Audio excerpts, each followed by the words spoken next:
Hello and welcome to Umber Dreams Archives. I'm glad you've joined me, ready to slow down, breathe deeply, and let your thoughts drift back through the quiet corridors of time. This is your moment to leave the noise of the day behind, to step away from screens and deadlines and the relentless rush of now, and step gently into the vaulted halls of the world's oldest covered market, where the scent of spices has hung in the air for 1,000 years, where silk traders once haggled in a dozen languages, where the wealth of 3 continents flowed through narrow streets paved with Byzantine stone and Ottoman ambition.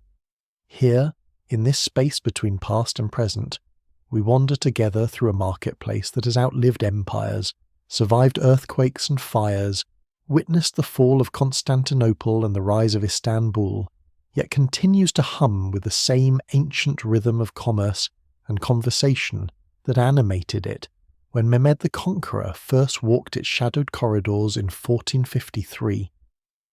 We trace the footsteps of Persian merchants carrying precious carpets, Venetian traders bargaining for jewels, Armenian goldsmiths hammering silver in tiny workshops, Greek silk weavers threading looms in hidden chambers, all of them part of an endless human tapestry woven from desire and necessity, and the simple need to exchange what we have for what we dream of having. Each episode here isn't just about markets and money. It's not about memorizing trade routes or the economic policies of sultans catalogued in dusty records. It's about the lives lived, the craftsman shaping copper with inherited skill, the young apprentice learning to distinguish real saffron from fake, the traveller from distant lands standing amazed before mountains of silk and wondering how such beauty could exist in one place. It's about the conversations that echoed beneath these vaults, the deals struck, the friendships forged, the mysteries that still whisper through the labyrinth, waiting patiently for us to listen, to wonder, to remember. If you enjoy these quiet journeys through time, a like and subscribe help keep this channel alive. But for now, you don't need to do anything but listen. Constantinople in the spring of 1453 stood as it had stood for 1,000 years, perched on 7 hills overlooking waters where Europe ended and Asia began, where the Golden Horn curled like a protective arm around harbours crowded with ships from every corner of the known world. The great walls that Constantine had raised a millennium before still rose massive and seemingly eternal against the sky, their triple ramparts stretching from the Sea of Marmara to the Golden Horn, 4 miles of stone that had turned back Persians and Arabs and Crusaders and countless others who had dreamed of taking the city that called itself the centre of the world. Within those walls, the city breathed with the rhythms of commerce that had sustained it through centuries of siege and plague and political upheaval. The old Forum of Constantine, once the glittering heart of Byzantine civic life, had gradually transformed into something more practical, more essential to a city whose military power had faded, but whose commercial vitality remained undiminished. Where Roman emperors once processed in purple and gold, merchants now spread their wares on wooden tables, calling out prices in Greek and Italian and Arabic, competing for the attention of buyers who came seeking the luxuries that only Constantinople could provide. The marketplace sprawled across the ancient forums, filling colonnades that had once echoed with philosophical debates, with the sharper sounds of commercial negotiation. Silk merchants clustered near the old imperial palace, their shops displaying fabrics so fine they seemed woven from coloured air, imported from distant China along routes that crossed deserts and mountains, and the territories of a dozen kingdoms. Spice traders gathered in covered arcades, where the mingled scents of cinnamon and pepper and cardamom created an atmosphere so thick with fragrance that visitors claimed they could taste it on their tongues. Goldsmiths worked in tiny workshops tucked into the shadows of the ancient buildings, hammering precious metals into jewellery that would adorn the wealthy across 3 continents. But beneath this apparent continuity, everyone sensed that something was ending. The great Byzantine Empire that had ruled these waters for 1,000 years had contracted until it consisted of little more than the city itself and a few scattered outposts. The territories that once stretched from Spain to Persia had fallen away century by century, conquered by others, or simply drifting into independence as Constantinople's power to hold them faded like morning mist beneath the sun. The population that had once numbered in the hundreds of thousands had shrunk to perhaps 50,000 souls, rattling like dried beans in a pot that once overflowed. Young Sultan Mehmed, barely 21 years old and burning with ambition that his advisors found both inspiring and terrifying, had brought his armies to the walls that spring. His cannons, the largest ever cast, hurled stone balls weighing half a ton against fortifications, built in an age when such weapons existed only in fevered dreams. Day after day the bombardment continued, each impact sending tremors through the ancient city, shaking dust from rafters in the marketplace where merchants tried to maintain the fiction that life would continue as it always had, that these walls that had never fallen would somehow hold forever. The merchants knew better. They had seen the signs, read the messages in the nervous glances of customers, felt the change approaching like a storm building beyond the horizon. Some packed their most valuable goods onto ships and sailed away under cover of darkness, heading for Venetian or Genoese ports where Byzantine refugees might find some measure of safety. Others remained, bound to the city by property they could not transport or loyalty they could not abandon, or simple inability to imagine life anywhere else. They opened their shops each morning and arranged their wares and waited for customers who came in ever-diminishing numbers as the siege tightened its grip. In the covered markets near the old forums, where generations of families had operated the same shops for centuries, passing trades from father to son in an unbroken chain of commercial continuity, the atmosphere felt heavy with unspoken dread. These merchants understood that empires might fall but trade continued, that conquerors might come but they still needed copper pots and silk robes and jewellery for their wives. They knew that whoever ruled Constantinople would need merchants to supply the court and feed the army and connect the city to the broader world that sustained it. Yet knowing this in principle offered little comfort when cannon fire shook the walls and rumours spread of what might happen when those walls finally fell. The city held its breath that spring, suspended between what it had been and what it might become, while in the marketplace merchants continued their ancient rituals of buying and selling, maintaining the rhythms of commerce even as the world they knew prepared to end. The Grand Bazaar, as we know it today, did not spring fully formed from Ottoman imagination after the conquest. Instead, like so many of history's great institutions, it grew organically from foundations laid centuries earlier, building layer upon layer of commercial activity, until the original structures disappeared beneath accumulations of renovation and expansion and the simple passage of time. For generations, historians assumed the bazaar was purely an Ottoman creation, conceived by Sultan Mehmed as part of his plan to transform conquered Constantinople into Istanbul, the new capital of an expanding empire. This understanding seemed to fit the historical narrative perfectly, another example of Ottoman organisational genius imposing order on Byzantine chaos. Then, in 1923, an earthquake struck Istanbul with enough force to crack walls and shift foundations throughout the old city. In the Grand Bazaar, several shops collapsed entirely, their roofs caving in and their walls crumbling to reveal what lay beneath. When workers began clearing the rubble, they found something unexpected beneath the Ottoman-era construction. Older walls built in a distinctly different style, using techniques and materials that predated the conquest by centuries. The stones bore the marks of Byzantine masons, and among the debris they discovered fragments of inscriptions in Greek, the language of the old empire, speaking of markets and guilds and commercial regulations from an era when Constantinople still ruled the eastern Mediterranean. The discovery sparked immediate interest among archaeologists and historians who had long suspected that Istanbul must have incorporated significant elements of Byzantine Constantinople, rather than building entirely anew on the ruins. A city did not simply start over after all. People continued to live in their houses, walk the same streets, occupy the same commercial districts that had served their predecessors.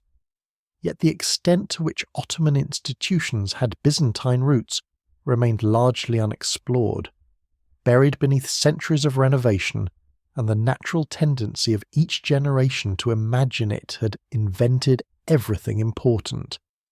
Excavations beneath the Bazaar revealed a complex archaeological puzzle. The oldest foundations dated to the reign of Constantine himself, part of the original city plan that had transformed the ancient Greek colony of Byzantium into Constantinople, the new Rome of the East. These earlier structures had served various purposes over the centuries, religious and civic and military, but by the late Byzantine period they had evolved into covered marketplaces, precursors to the grand covered markets that would characterize Ottoman commercial architecture. The Byzantines called these structures bedestins, from a Persian word meaning cloth market, and they served as secure warehouses where valuable goods could be stored and sold under guard. The evidence emerged slowly, fragment by fragment, as researchers carefully documented what the earthquake had exposed. They found Byzantine-era storage vaults with walls thick enough to resist both fire and thieves. Their heavy doors still hung on hinges forged by blacksmiths who had died centuries before Columbus sailed to America. They discovered drainage systems built with such skill that they still functioned after half a millennium, channeling rainwater away from the market halls through underground conduits that emptied into the Golden Horn. They uncovered fragments of mosaic floors, their tesserae still bright with colour, depicting geometric patterns and Christian symbols from an age when the empire considered itself the guardian of true faith. Most significantly, they found evidence of commercial continuity that stretched across the supposedly sharp divide of the Conquest. The shops that Ottoman merchants occupied after 1453 stood on the same foundations where Byzantine merchants had operated before the walls fell. The narrow streets that wound through the Ottoman Bazaar followed the same paths that Byzantine customers had walked. The specialised quarters where particular trades clustered, goldsmiths in one area, and carpet merchants in another and spice traders in a third, preserved patterns of commercial organisation that predated Mehmed's conquest by generations. This discovery fundamentally altered how historians understood the transition from Byzantine to Ottoman rule in Constantinople. Rather than a sharp break, a violent severing of continuity when the walls fell and the old empire died, the evidence suggested something more complex and gradual. The conquest had indeed been traumatic, marked by days of pillaging and violence that contemporary sources described in vivid and horrifying detail. Yet once that initial chaos subsided, the new rulers discovered that running a great city required preserving much of what had made it great in the first place. They needed the markets to function, the water systems to flow, the streets to remain passable, the commercial networks to continue connecting Constantinople to the broader Mediterranean world. So they built upon what they found, renovating rather than replacing, expanding rather than destroying. The Byzantine bedestin became the Ottoman bedestin, its functions essentially unchanged even as its ownership transferred to new hands. The marketplace that had served Byzantine merchants became the marketplace that served Ottoman merchants, who discovered that commerce operated according to principles that transcended empires and religions, and the political arrangements that seemed so desperately important to rulers, but mattered less to men and women whose survival depended on successfully buying and selling goods. The earthquake had cracked open a window into this forgotten continuity, revealing foundations that most people had assumed were purely Ottoman, but which now appeared far more complex, built upon Byzantine structures that in turn rested on Roman ruins that themselves probably incorporated elements from the original Greek colony. The Grand Bazaar stood revealed as a palimpsest, a manuscript where each generation wrote its own text without entirely erasing what came before, creating layers of meaning and history that accumulated like sediment deposited by a river flowing through the centuries. The revelation that Ottoman Istanbul had Byzantine foundations hiding beneath its surface sparked passionate debates among scholars who had devoted careers to understanding the transition between empires. Some embraced the evidence enthusiastically, seeing in these buried structures confirmation of theories they had long suspected but could never prove. Others approached the findings with deep skepticism, questioning whether a few fragments of older masonry really demonstrated meaningful continuity, or merely showed that Ottoman builders had been practical enough to reuse whatever materials lay conveniently at hand. Turkish historians faced a particularly complex emotional landscape as they processed these discoveries. The early decades of the 20th century, when the earthquake exposed the Byzantine foundations, coincided with a period of intense national soul-searching as the Ottoman Empire collapsed and the modern Turkish Republic struggled to define itself from the ruins. Some nationalists worried that emphasizing Byzantine contributions to Istanbul's greatest monuments would somehow diminish Turkish achievements, suggesting that the Ottomans had merely copied earlier models rather than creating something genuinely new. They pointed out that using existing foundations hardly proved cultural continuity, any more than building a modern house on ancient ruins meant the contemporary structure owed anything meaningful to what came before. Greek scholars, meanwhile, seized upon the evidence as vindication of their own historical narratives. For generations, Greek historians had argued that Byzantine civilization represented the true continuation of classical Hellenistic culture, preserving learning and literature and commercial sophistication through centuries when Western Europe descended into relative barbarism. They maintained that the Ottoman conquest had interrupted but not entirely severed this continuity, that Greek merchants and craftsmen had continued operating in Istanbul under new rulers, maintaining their language and faith and commercial practices, even as political power shifted to Turkish hands. The Byzantine foundations of the Grand Bazaar seemed to prove their case, demonstrating that what tourists admired as quintessentially Ottoman owed significant debts to the Greek Empire that preceded it. Western European archaeologists brought their own agendas to the debate. Many had trained in classical archaeology, spending years excavating Greek and Roman sites, and they tended to view Byzantine civilization as either a decadent continuation of Rome's glory or an interesting hybrid of classical and Eastern influences. They found the mixture of Byzantine and Ottoman elements in the bazaar intellectually fascinating, but struggled to escape their own prejudices about Turkish culture, which many still regarded as fundamentally Oriental, and therefore somehow less sophisticated than the European civilizations they considered their cultural ancestors. They documented the discoveries meticulously, but often framed their findings in ways that emphasized Western superiority, treating the Byzantine elements as evidence that whatever was admirable in Ottoman architecture must derive from European rather than Eastern sources. Armenian historians offered yet another perspective. Armenian merchants had dominated much of Constantinople's commercial life for centuries, operating under both Byzantine and Ottoman rule, serving as intermediaries between Christian and Muslim worlds, between Europe and Asia, between competing empires that needed their linguistic skills and commercial connections. They pointed out that focusing exclusively on Byzantine versus Ottoman contributions ignored the reality that many of the actual people conducting business in these markets had been neither Greek nor Turkish but Armenian, maintaining family commercial operations through political transitions that other groups experienced as catastrophic ruptures. The stones might be Byzantine and the rulers Ottoman, but the hands that exchanged goods and negotiated deals and maintained the daily rhythms of commercial life had often belonged to minorities who viewed both empires with the practical detachment of people whose survival depended on serving whoever held power. The public response to these scholarly debates remained largely indifferent.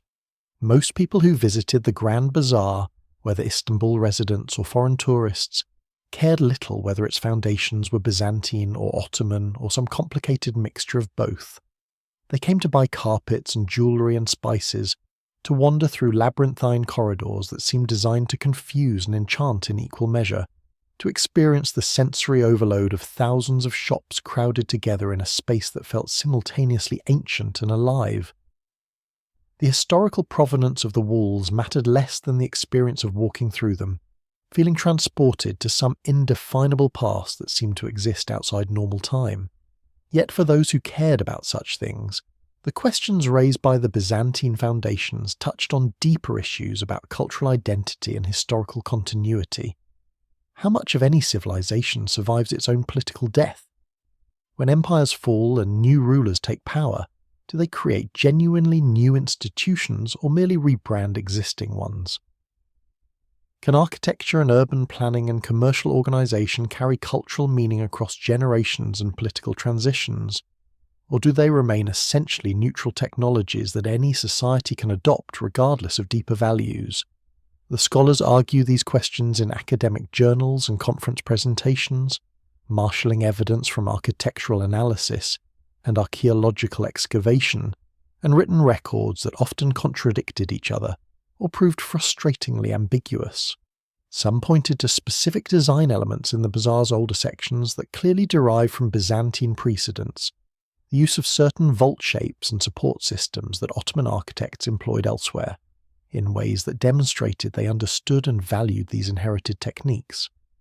Others countered that superficial architectural similarities proved nothing about cultural continuity, that building styles spread through practical imitation rather than deep cultural transmission, that an Ottoman architect copying a Byzantine vault no more made him Byzantine than a modern steel building made its designers Roman, just because the Romans had invented concrete. The debate continued for decades, never quite resolving into consensus, each generation of scholars approaching the evidence with new methodologies and theoretical frameworks that promised to finally settle the question, but somehow never quite did. The Grand Bazaar exists suspended between competing origin stories, each claiming to explain how this labyrinth of commerce came to dominate Istanbul's commercial heart. Turkish popular tradition credits Sultan Mehmed the Conqueror with personally ordering its construction immediately after the conquest, envisioning it as part of his grand plan to transform Constantinople into a truly Islamic city worthy of serving as capital to an expanding empire. According to these accounts, Mehmed walked through the ruined Byzantine markets shortly after the walls fell and commanded his architects to build something greater, more organised, more magnificent than anything that had existed before. The resulting structure would demonstrate Ottoman superiority, showing the world that Turkish rulers could create beauty and order that surpassed the achievements of the Christian empire they had conquered. Greek legends tell a different story, one that emphasizes continuity rather than rupture. In these accounts, the marketplace existed essentially unchanged from Byzantine times, its current name merely a Turkish translation of older Greek terms, its layout preserving exactly the same arrangement of specialized trades that Byzantine guilds had established centuries earlier. According to this narrative, Ottoman rulers recognized the economic value of leaving the markets functioning and wisely decided to maintain existing commercial infrastructure rather than destroying it in a fit of religious or cultural zealotry. The Greeks who told these stories usually added that Greek merchants continued to dominate trade in many of the bazaar's most profitable sections, their families operating the same shops their ancestors had run when the city still belonged to Christian emperors. Armenian oral traditions offer yet a third version, claiming that Armenian architects and merchants actually designed and built much of the bazaar under Ottoman patronage, bringing skills and commercial knowledge they had accumulated serving previous rulers. These stories emphasize Armenian roles as cultural intermediaries, people who could speak both Turkish and Greek, who understood both Islamic and Christian commercial practices, who could negotiate between competing groups and help the new Ottoman administration establish workable systems for governing the city's complex multi-ethnic population. In this telling, the bazaar's success derived not from Turkish or Greek genius, but from Armenian ability to synthesize diverse traditions into something that served everyone's interests. Documentary evidence, fragmentary and often contradictory, supports elements of all these narratives while confirming none completely. Ottoman tax records from the decades immediately following the conquest show that the area that would become the Grand Bazaar generated significant revenue almost immediately, suggesting that commercial activity resumed quickly after the initial chaos of conquest subsided. Yet these same records indicate that many of the merchants paying taxes bore Greek or Armenian names, contradicting the popular Turkish narrative that presented the markets as entirely Ottoman creations. Building permits and architectural drawings from the late 15th century demonstrate that Ottoman authorities invested heavily in expanding and improving market infrastructure, constructing new covered halls and storage facilities that increased the bazaar's capacity and security. But archaeological evidence reveals that these Ottoman-era expansions built directly upon Byzantine foundations, incorporating older walls and vaults rather than demolishing them and starting fresh. The contradiction runs deeper than competing national claims about who deserves credit for creating the bazaar. At stake are fundamental questions about how societies remember their past and construct narratives that explain their present. Turkish nationalists needed the bazaar to be an Ottoman creation because they needed Istanbul's greatest landmarks to demonstrate Turkish cultural achievement, to prove that their ancestors had created rather than merely inherited the city's glory. Greek historians needed the bazaar to be essentially Byzantine because they needed proof that their cultural contribution survived Ottoman rule, that being conquered did not mean being erased from history.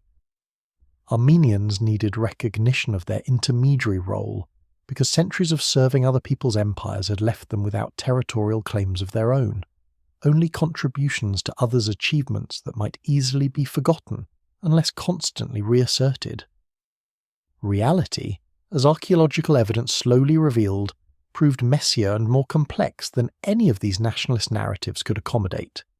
The bazaar was not purely Ottoman or Byzantine or Armenian, but rather a hybrid institution that evolved through contributions from all these groups and more. Italian merchants from Venice and Genoa had maintained commercial operations in Constantinople throughout the late Byzantine period and continued doing business under Ottoman rule, bringing their own traditions of covered markets and commercial organisation. Jewish refugees fleeing Spain after 1492 brought Sephardic commercial networks that soon extended throughout the Ottoman Empire, operating shops in the bazaar that connected Istanbul to ports across the Mediterranean. Persian merchants established themselves in certain quarters, specialising in luxury goods imported along trade routes that stretched to Isfahan and beyond. Each group contributed something to the bazaar's character, while adapting to constraints and opportunities created by others. The architectural evidence told a similar story of synthesis and adaptation. Ottoman builders clearly valued certain Byzantine building techniques, particularly the sophisticated vault systems that allowed construction of large interior spaces without excessive reliance on wooden supports that posed fire hazards in crowded markets. They incorporated these techniques into distinctly Islamic architectural vocabularies, creating spaces that felt simultaneously Eastern and Mediterranean, neither purely one tradition nor the other, but something new that drew from both.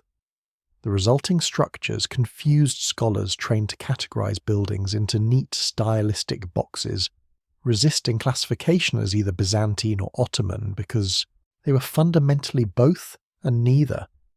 The legends persisted despite the archaeological evidence because people needed simple stories more than they needed complex truths.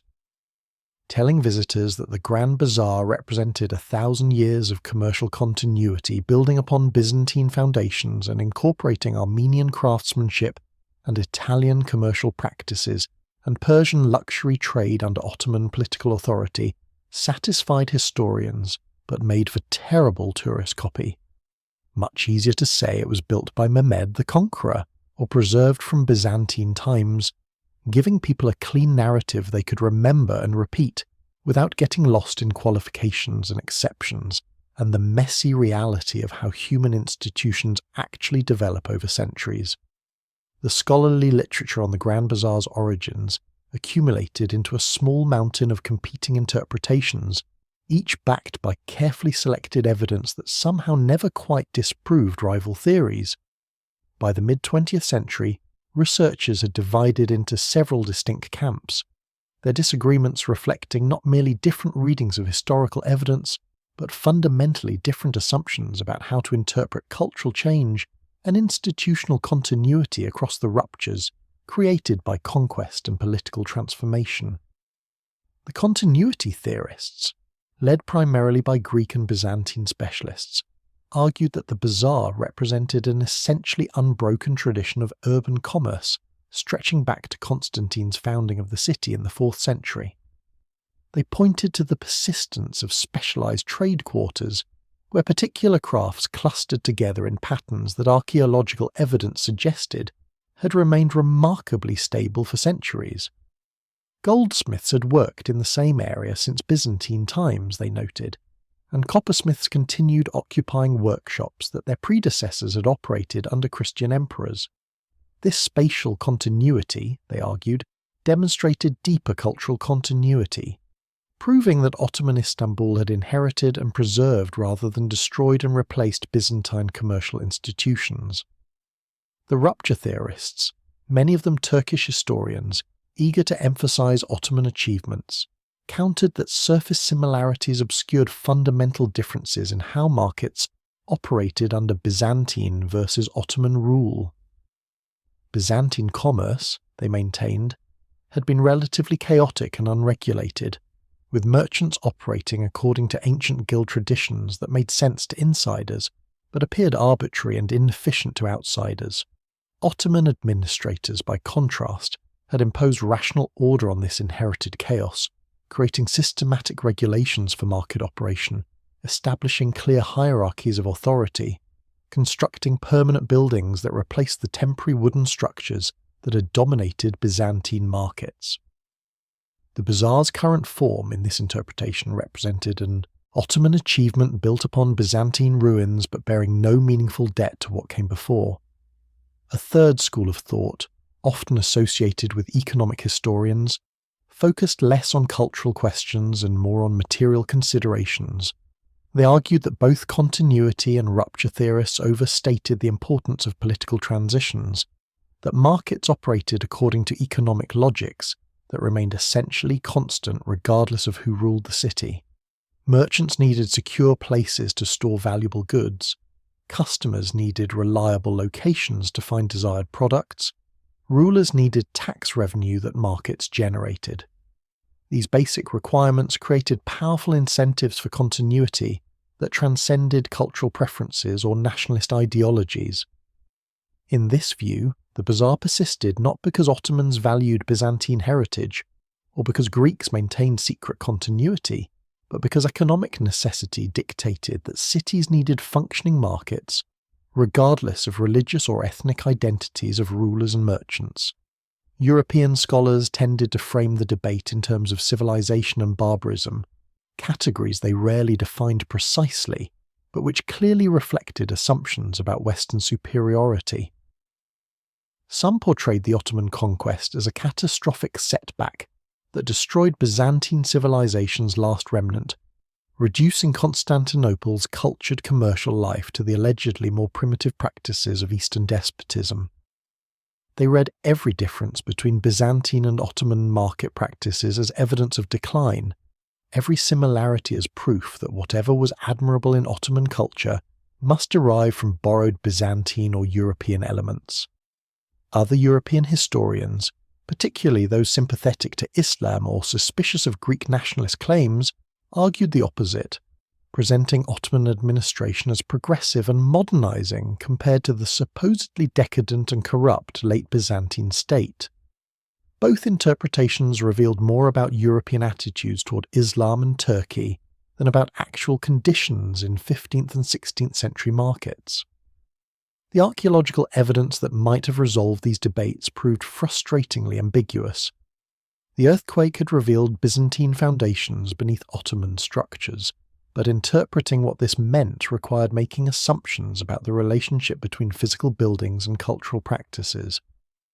Did reusing Byzantine walls mean preserving Byzantine commercial culture, or merely practical economy and construction? Did maintaining the same basic layout prove cultural continuity, or just recognition that the inherited street pattern worked well enough? Scholars on different sides of these questions examined the same stones and reached opposite conclusions, each finding confirmation for theories they had brought to the evidence rather than derived from it. Architectural historians entered the fray with their own methodologies and concerns. They documented how Ottoman architects had clearly studied and admired Byzantine building techniques, particularly the sophisticated systems of vaults and domes that characterized late Byzantine architecture. The Grand Bazaar's oldest sections employed these techniques extensively, suggesting that Ottoman builders valued Byzantine engineering knowledge even if they rejected other aspects of Byzantine culture. Yet architectural influence proved even harder to interpret than reused foundations.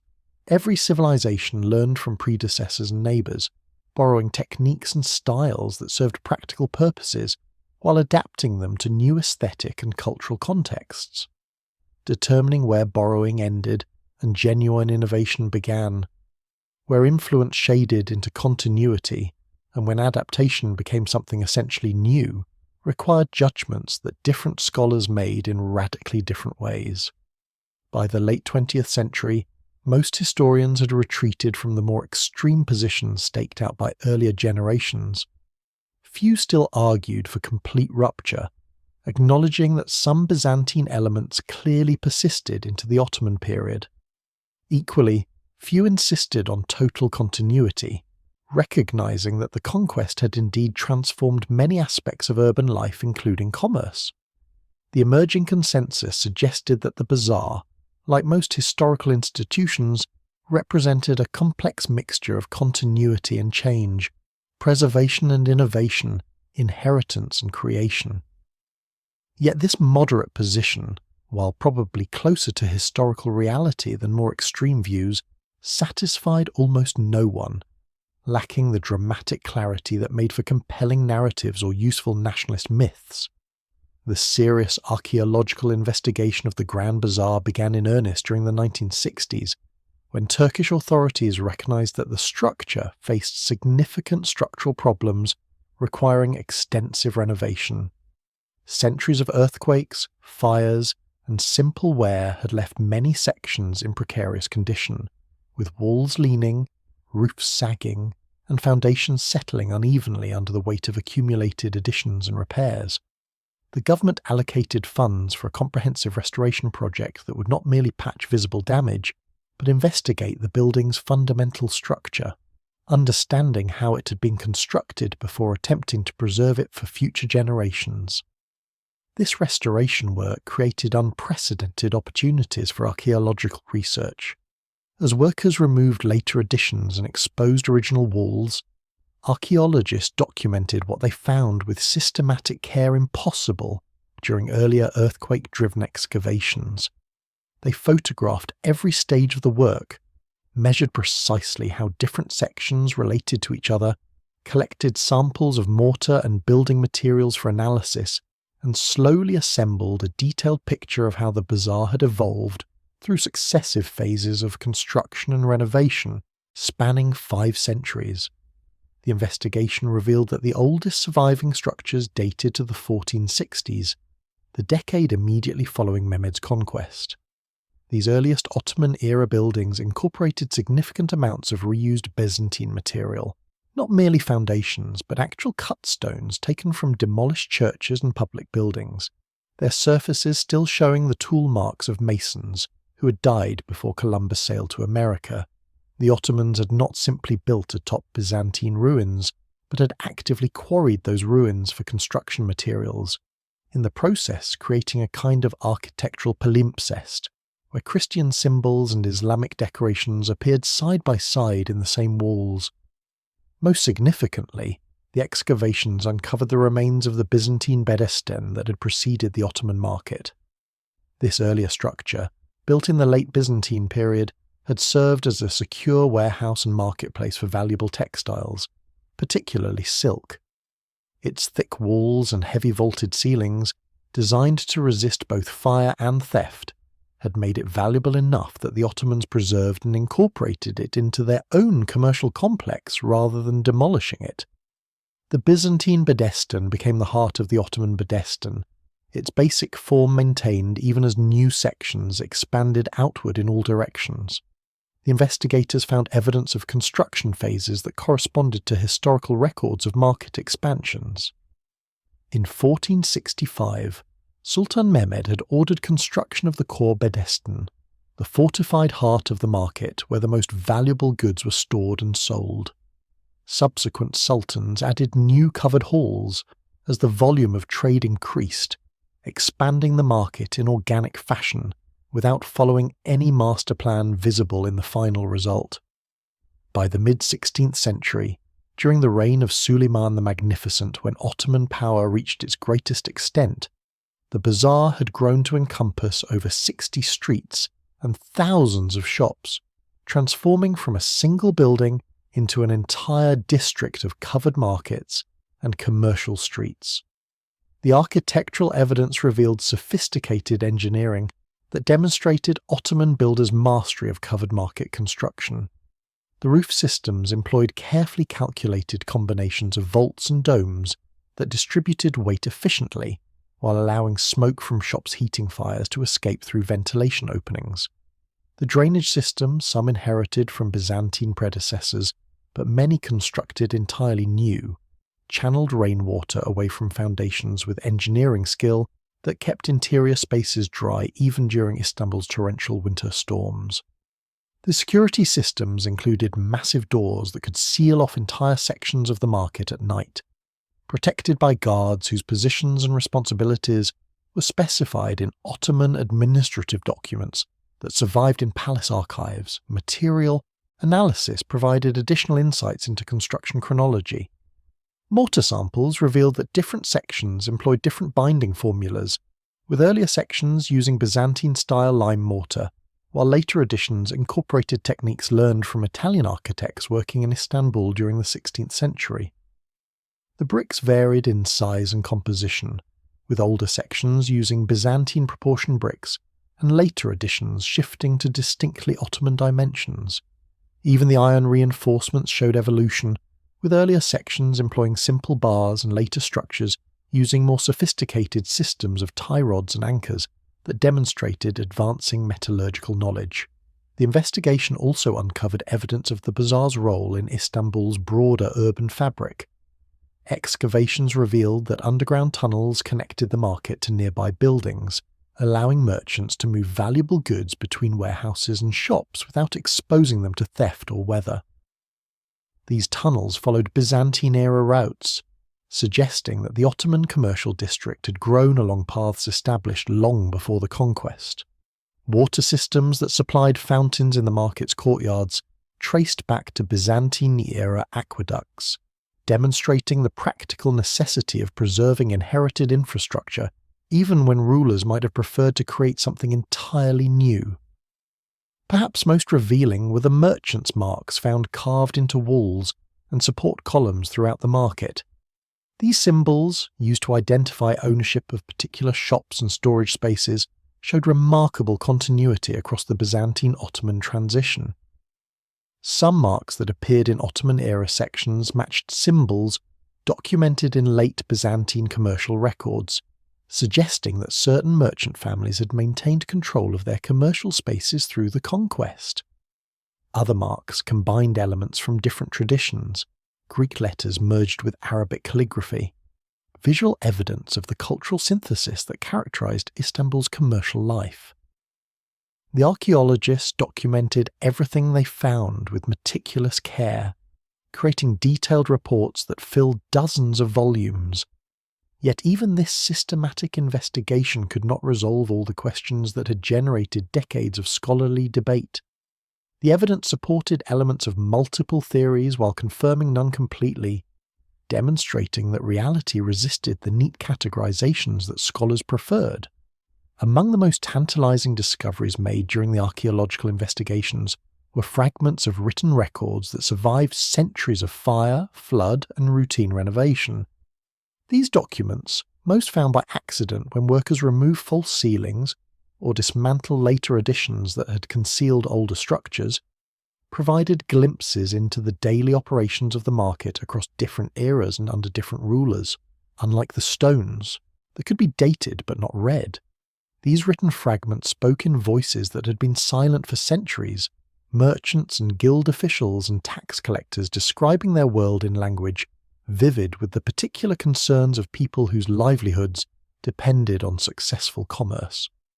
The oldest legible document, discovered folded inside a wall cavity, where someone had placed it perhaps as a time capsule, or perhaps simply as insulation, dated to the late Byzantine period, sometime in the early 1400s. Written in Greek on parchment that had survived remarkably well protected from moisture and light, it recorded a dispute between silk merchants over guild regulations governing the sale of imported Chinese silk versus domestically produced fabric. The language revealed a sophisticated commercial culture with complex rules about product quality, pricing, and fair competition. The merchants invoked ancient guild traditions and appealed to Byzantine commercial law, demonstrating that by the late Byzantine period, Constantinople's markets operated according to well-established principles that balanced competition with cooperation in ways that benefited both merchants and customers. Ottoman-era documents found in adjacent sections showed clear continuities with these Byzantine commercial traditions, while also revealing significant innovations. A tax register from 1470, less than 2 decades after the conquest, listed hundreds of shops in the market area, recording each merchant's name, the type of goods sold, and the monthly tax assessed. The document proved remarkable for several reasons. First, many of the merchants bore Greek or Armenian names, demonstrating that the Ottoman authorities had indeed allowed non-Muslim merchants to continue operating in the markets. Second, the categories used to classify different types of shops closely matched categories known from Byzantine commercial regulations, suggesting that Ottoman administrators had adopted existing classification systems rather than inventing new ones. Third, the tax rate seemed remarkably moderate, particularly for shops selling basic goods, indicating that Ottoman policy aimed to encourage commercial activity rather than extract maximum possible revenue. Building permits from the late 15th and early 16th centuries revealed how the market expanded through a combination of official authorization and merchant initiative. When a guild wanted to construct a new covered hall or expand an existing one, its representatives petitioned Ottoman authorities for permission, explaining how the proposed construction would benefit commerce and increase tax revenue. These petitions often included detailed architectural drawings showing planned layouts and construction techniques. Authorities reviewed proposals carefully, sometimes approving them immediately, but often requiring modifications to ensure that new construction did not block streets, create fire hazards, or damage existing structures. The surviving permits documented a surprisingly bureaucratic process, with multiple officials required to sign off on proposals and inspectors authorized to verify that completed work matched approved plans. Commercial contracts discovered among the fragments reveal the kinds of goods traded in the market and the sophisticated arrangements merchants developed to manage risk and finance trade across vast distances. A contract from 1525 recorded an agreement between an Istanbul merchant and a Venetian trader, specifying delivery of fine woolens in exchange for Ottoman silk and spices.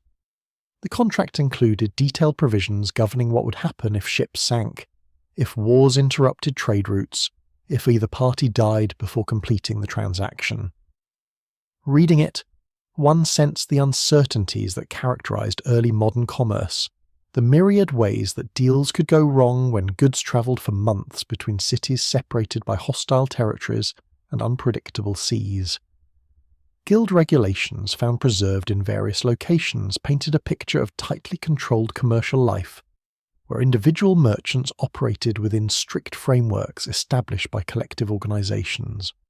The Goldsmiths' Guild regulations, dating to the mid-16th century, specified exactly what alloys could be used in items sold as gold or silver, established systems for marking jewellery to identify its maker, and prescribed severe punishments for anyone caught cheating customers by using substandard materials.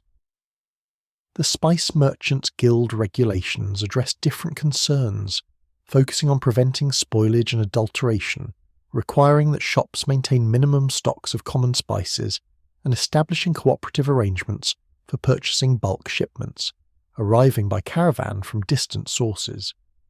Personal letters found tucked into various hiding places provided the most intimate glimpses into merchants' lives. One letter, written in 1543 by an Armenian merchant to his son studying in Venice, mixed advice about textile trade with paternal concern about the young man's health and morals. The father, worried that Venice's attractions might corrupt his son, urged him to remember his obligations to family and faith, and then launched into a detailed discussion of wool prices and upcoming changes in Ottoman tax policy that would affect import duties. The letter revealed a man simultaneously traditional and cosmopolitan, deeply rooted in Armenian Christian identity, yet comfortable operating in an Ottoman Muslim context, and sending his son to study in Catholic Italy. Another letter, this one from 1587, recorded a Jewish merchant's negotiations with a Persian carpet supplier. Written in Ladino, the Judeo-Spanish language of Sephardic Jews, it demonstrated the linguistic complexity of Istanbul's commercial world, where a single transaction might involve correspondence in multiple languages and scripts. The merchant complained that the last shipment of carpets had arrived damaged, demanded compensation, and threatened to find another supplier if future shipments proved equally unsatisfactory. Yet the tone remained collegial, suggesting a long-standing relationship where both parties understood that occasional problems were inevitable in transcontinental trade. The fragments, taken together, revealed a commercial world of extraordinary complexity and sophistication, where merchants from different ethnic and religious communities cooperated in intricate networks of trade that connected Istanbul to markets stretching from London to Beijing. Beneath the documented history of guilds and tax records and architectural evolution lay something historians found harder to quantify, but impossible to ignore once they recognized its presence. The Grand Bazaar functioned not merely as a marketplace where goods exchanged hands, but as an intelligence network that gathered and disseminated information across an empire that stretched from Hungary to Yemen, from Algeria to Baghdad. Merchants who travelled these vast distances did not simply transport silk and spices. They carried news, political gossip, military intelligence, and commercial information that proved as valuable as any physical commodity they loaded onto ships or caravans. This hidden dimension of the bazaar's operations only became apparent when historians began systematically examining correspondence networks preserved in multiple archives scattered across former Ottoman territories. A letter from a Venetian merchant in Istanbul to his home office might mention current silk prices, but it would also discuss Ottoman troop movements, report on political factions at the Sultan's court, and assess how recent policy changes might affect future trade. A Jewish merchant writing to business partners in Salonika would include similar mixtures of commercial and political intelligence, understanding that knowing which viziers were rising or falling in imperial favour might prove as important for business success as understanding commodity prices. The Ottoman authorities recognised and exploited this intelligence dimension. Imperial officials regularly consulted with prominent merchants about conditions in distant provinces, knowing that these traders often possessed more current and reliable information than official reports filtering slowly through bureaucratic channels. When the Sultan needed to know whether drought in Anatolia would affect grain supplies, whether Persian merchants were discussing possible war with Iran, whether Egyptian prices suggested problems with Nile flooding, he asked merchant guilds whose members travelled constantly and maintained correspondence with colleagues scattered throughout the Mediterranean and beyond. More surprisingly, the bazaar served as a centre for industrial espionage and technology transfer, on a scale that would impress modern corporations, when European glass-making techniques advanced beyond traditional Ottoman methods. Merchants working in the bazaar orchestrated elaborate schemes to acquire this knowledge, recruiting craftsmen willing to share trade secrets, bribing officials to allow examination of guild regulations, even stealing samples of materials to analyse their composition. Similarly, when European merchants sought access to Ottoman textile techniques that produced colours and patterns unobtainable through Western methods, they worked through contacts in the Bazaar who could facilitate connections with dyers and weavers willing to share their knowledge in exchange for appropriate compensation. The physical layout of the Bazaar facilitated these intelligence functions in ways that appeared accidental but proved remarkably effective. The labyrinthine structure, with its thousands of small shops and multiple entrances, made surveillance difficult for anyone trying to monitor who met with whom. A merchant could easily arrange to encounter someone in what appeared to be chance meeting, while actually conducting sensitive negotiations or exchanging information that neither party wanted observed. The noise and crowds provided cover for conversations that needed to remain private, while the constant flow of customers and traders ensured that any particular meeting or transaction would be impossible to distinguish from thousands of similar interactions occurring simultaneously throughout the market. Coffee houses tucked into corners throughout the Bazaar served as informal information exchanges where merchants gathered to discuss business, share news, and assess political developments. These establishments, which began appearing in Istanbul during the early 16th century, shortly after coffee arrived from Yemen, quickly became essential institutions in the city's commercial life. Merchants would spend hours in particular coffee houses, drinking the bitter brew and smoking tobacco while conducting the social interactions that greased the wheels of commerce. Here, deals were negotiated, partnerships formed, reputations made or destroyed, all through conversations that looked like casual socializing, but actually constituted serious business conducted according to unwritten rules that everyone understood. The linguistic diversity that characterized the Bazaar enhanced its function as information network. Merchants routinely conversed in multiple languages, switching from Turkish to Greek to Armenian to Italian to Arabic as circumstances required. Many employed translators or interpreters, but the most successful traders cultivated personal multilingualism that allowed them to operate across cultural boundaries without intermediaries who might compromise confidentiality. This linguistic fluidity created a commercial elite that transcended ethnic and religious categories, bound together by shared interests and mutual dependence that mattered more than differences in faith or origin. Document. Analysis revealed that certain merchant families maintained commercial relationships spanning generations and continents, creating networks that persisted across political changes and military conflicts that disrupted other forms of connection.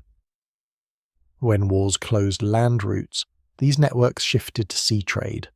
When piracy threatened Mediterranean shipping, they rerouted through Black Sea ports.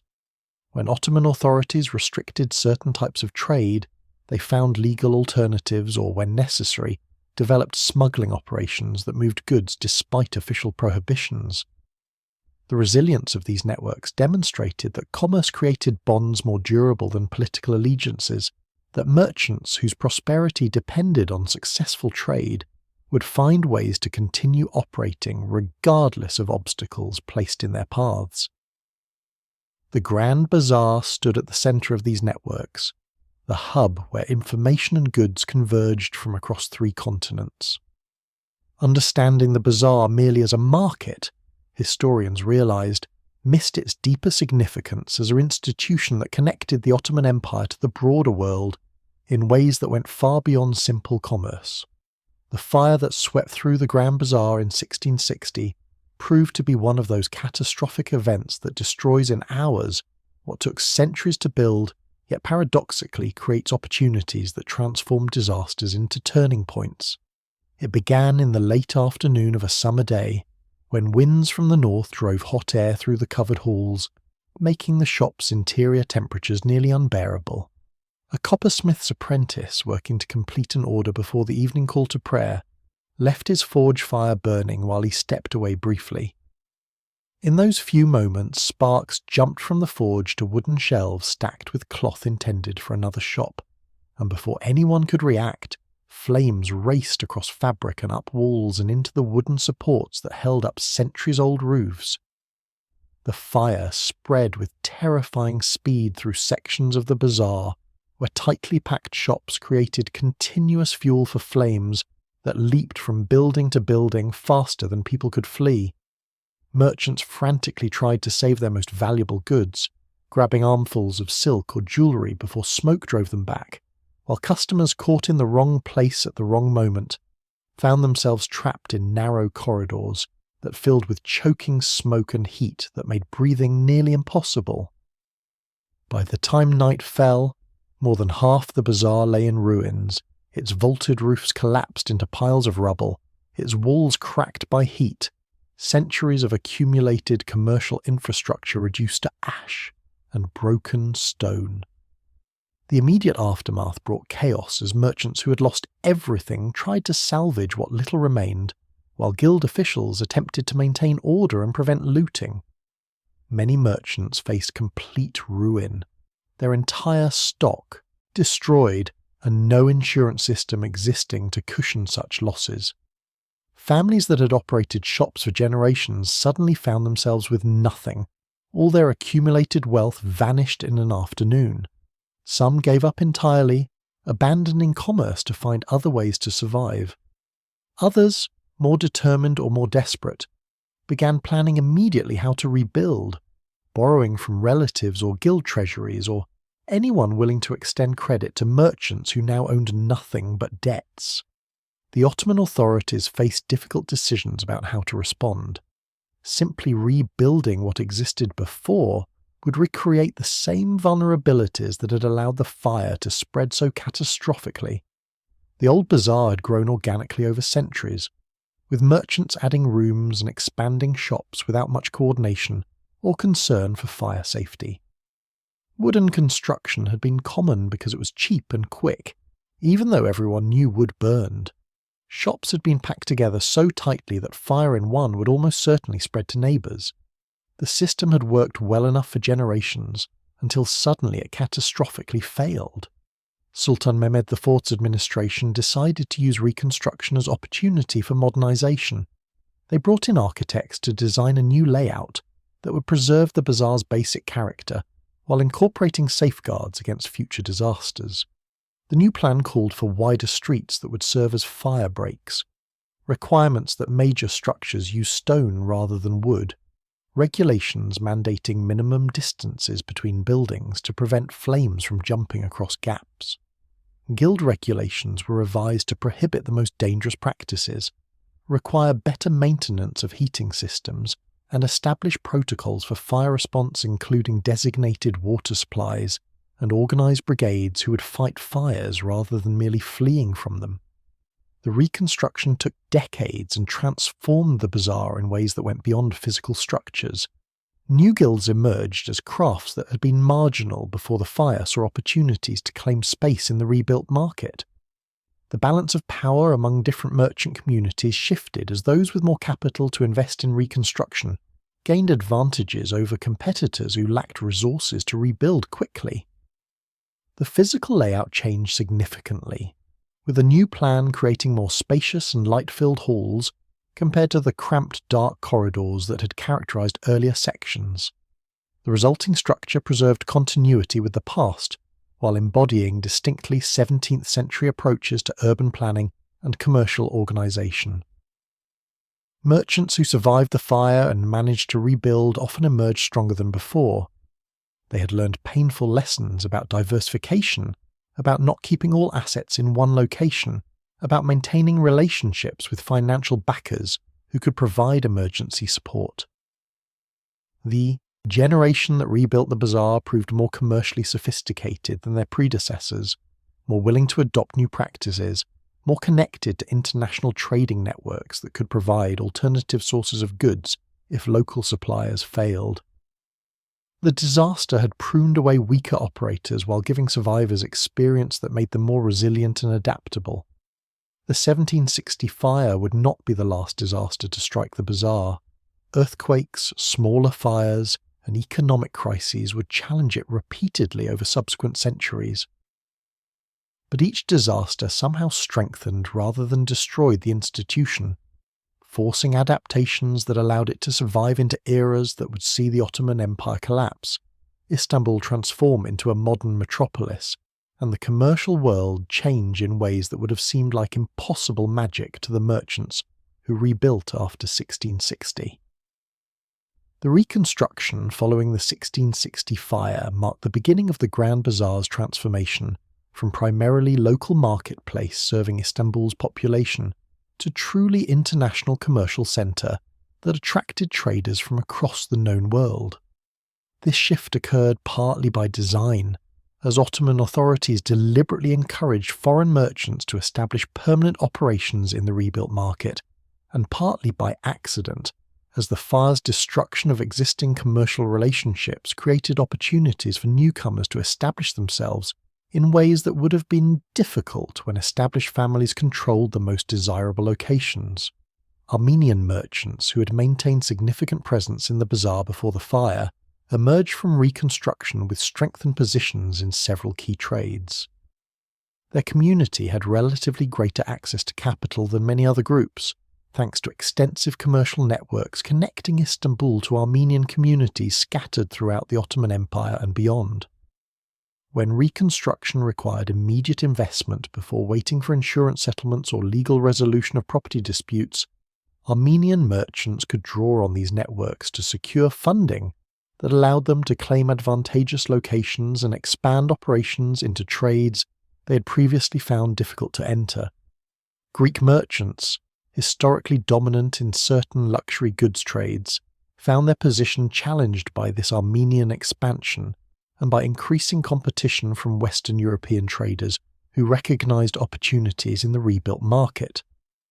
The Greeks adapted by strengthening ties to their own diaspora communities, particularly in ports around the Black Sea and throughout the Mediterranean, developing trading networks that could compete with Armenian and European connections.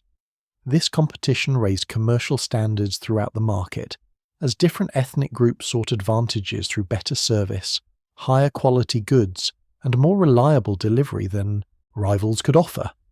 Jewish merchants, particularly Sephardic families, whose ancestors had fled Spain and Portugal during the late 1400s, occupied a distinctive niche in the rebuilt bazaar's commercial ecology. Many specialised in trades requiring extensive international connections, serving as intermediaries between Ottoman suppliers and European buyers or vice versa. Their linguistic skills, typically including Turkish, Greek, Hebrew, Ladino, and often Italian or French, made them invaluable in facilitating transactions between parties who shared no common language. Their religious identity, neither Christian nor Muslim, sometimes allowed them to mediate disputes between these communities in ways that members of either group might find difficult. Turkish Muslim merchants, who constituted the majority population in Istanbul, dominated certain trades while remaining less prominent in others. They controlled much of the domestic trade in basic goods, foodstuffs and textiles, and household items that urban residents purchased regularly. They also dominated trades with religious significance, such as prayer rugs and religious texts and items used in mosques. But in luxury goods trades and international commerce, they often found themselves competing with minority communities whose commercial networks and linguistic skills provided competitive advantages that Muslim merchants found difficult to match without similar international connections. This ethnic and religious diversity, which might have created constant conflict in other contexts, generally functioned smoothly in the bazaar because commercial incentives encourage cooperation more than competition. Merchants who wanted to purchase silk from Persia often needed Armenian intermediaries who maintained relationships with Persian suppliers. Europeans seeking Ottoman textiles relied on Greek or Jewish merchants who could navigate Ottoman regulations and connect them with appropriate craftsmen. Ottoman authorities wanting to purchase luxury goods from Europe depended on Italian or French merchants who operated simultaneously in Istanbul and their home cities. This mutual dependence created a commercial ecosystem where different groups needed each other, moderating tensions that might otherwise have exploded into conflict. The guild system, strengthened and reorganized during Reconstruction, provided institutional frameworks that channeled competition into relatively peaceful directions. When disputes arose between merchants, guild courts offered venues for resolution according to established commercial law, rather than requiring parties to pursue remedies through religious courts, where different faiths applied different legal principles. When price competition threatened to become destructive, guild regulations established minimum acceptable prices that prevented cutthroat tactics, while still allowing merchants to compete through service quality and product excellence. When conflicts arose between different guilds over trade boundaries, Ottoman commercial authorities mediated according to established precedents that balance competing interests. The physical reconstruction created a market that simultaneously preserved historical continuity and embodied 17th century modernity. The oldest Bedestan, the secure central hall where the most valuable goods were stored and sold, maintained its Byzantine-Ottoman hybrid architecture even as surrounding structures adopted more contemporary designs. New covered streets extended the market's reach, connecting previously separate districts into a unified commercial complex that eventually encompassed over 4,000 shops. The renovated structure incorporated the latest thinking about fire prevention, with stone replacing wood in load-bearing structures, wider streets creating fire breaks, and regulations prohibiting the most dangerous practices that had contributed to the 1660 disaster.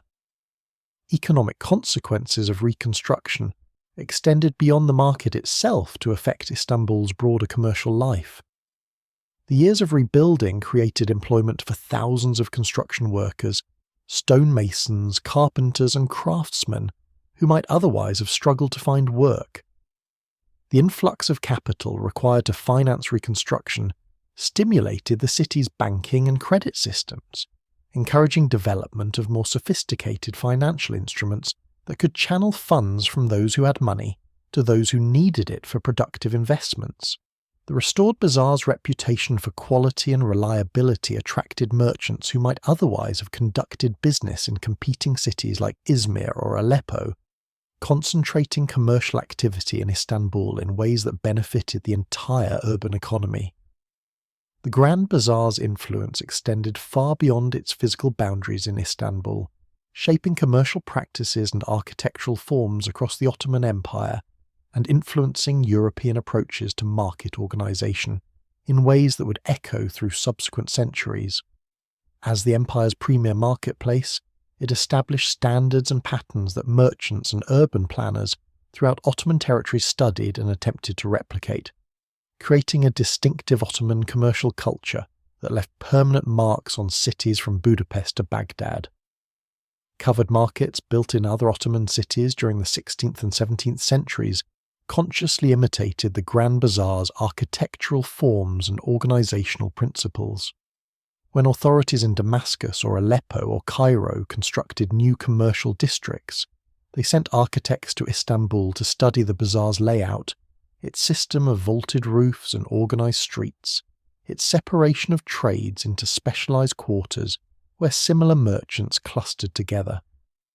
These provincial markets, though smaller and simpler than their Istanbul model, preserved its essential characteristics, creating a recognizable Ottoman commercial architecture that travellers could identify immediately regardless of which city they visited. The guild system that organised the bazaar's commercial life provided a model that spread throughout the empire, establishing frameworks that balanced individual enterprise with collective regulation in ways that generally served both merchants and customers. Provincial cities adopted Istanbul's guild structures, creating local organizations that controlled entry into trades, maintained quality standards, set prices within acceptable ranges, and provided mutual support for members facing difficulties. These guilds became important institutions in Ottoman urban life, exercising significant influence over local politics and economics, while maintaining ties to corresponding guilds in Istanbul that established empire-wide standards for various trades. European merchants who conducted business in the Grand Bazaar brought home not merely Ottoman goods, but also observations about commercial practices and market organization that influenced European thinking about urban commerce. The concept of covered markets, where merchants operated in permanent structures protected from weather, gradually spread through Mediterranean Europe during the 16th and 17th centuries as Italian and French cities constructed their own versions of Ottoman-style bazaars. These European covered markets typically lacked the Grand Bazaar's scale and architectural sophistication, but they embodied similar principles about organizing commercial space and regulating merchant behavior. The bazaar's role in facilitating trade between Europe and Asia made it essential infrastructure in the global commercial networks that connected increasingly distant markets during the early modern period. Goods that Europeans desired, spices and silk and coffee and carpets, typically passed through Istanbul, where merchants in the Grand Bazaar marked them up before reselling to European buyers.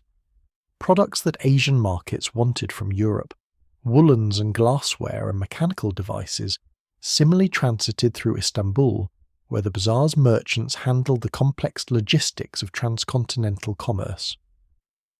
This intermediary position generated enormous wealth for Istanbul's merchant community while making the Ottoman capital indispensable to trade networks that connected London to Beijing. The commercial intelligence network centered on the Grand Bazaar influenced European understanding of Ottoman territories and Asian markets in ways that shaped exploration and colonial expansion. European merchants seeking information about trade conditions in distant regions often found their most reliable sources in Istanbul, where merchants maintained extensive correspondence with colleagues scattered throughout Asia and Africa. The knowledge accumulated in the bazaar about prices and supply conditions and political stability in distant markets proved as valuable as the physical goods traded there, giving Europeans insights into commercial opportunities that influenced decisions about where to focus exploration and trade development efforts. Cultural exchange facilitated by the bazaar's international merchant community contributed to the Renaissance flowering of European art and learning. Ottoman textiles and ceramics and metalwork that European collectors acquired through the bazaar influenced European craftsmen who studied these imported goods and adapted their techniques to European tastes.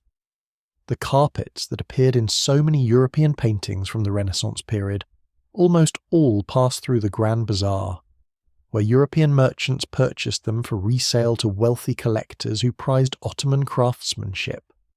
Books and manuscripts traded in the bazaar carried knowledge between civilizations, bringing Islamic science and philosophy to European scholars while introducing Ottoman intellectuals to European developments in geography and navigation.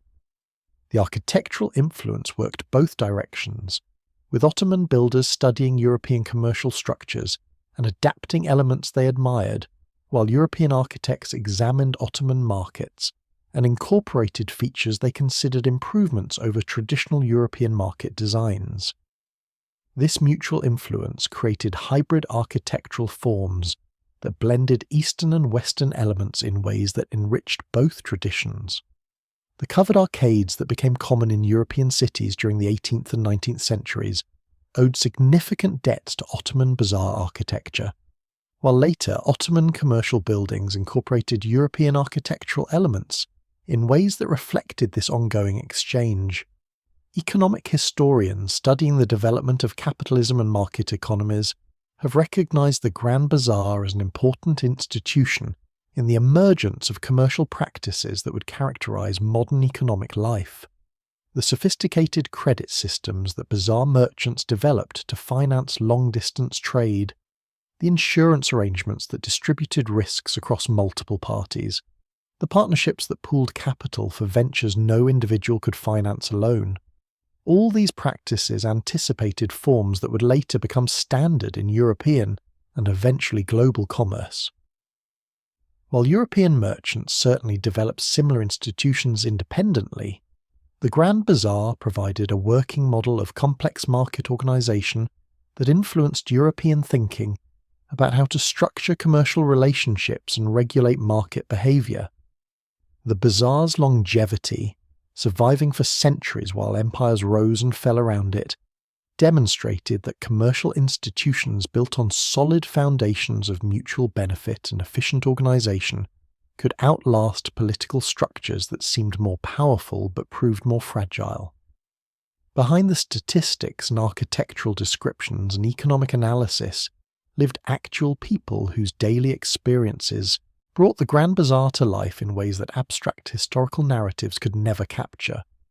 These were the merchants who woke before dawn to prepare their shops, the apprentices who swept floors and learned trades, the customers who wandered through crowded streets seeking bargains or luxury goods, the craftsmen whose skilled hands created the beautiful objects that attracted buyers from across the world. Their voices, preserved fragmentarily in letters and court records and travellers' accounts, reveal the human reality beneath the grand historical forces that shaped the bazaar's evolution. Consider Ali ibn Mahmud, a carpet merchant whose family had operated the same shop since the early 1500s. His letters to suppliers in Persia, preserved in family archives that eventually found their way to Turkish museums, reveal a man deeply embedded in commercial networks spanning half a continent.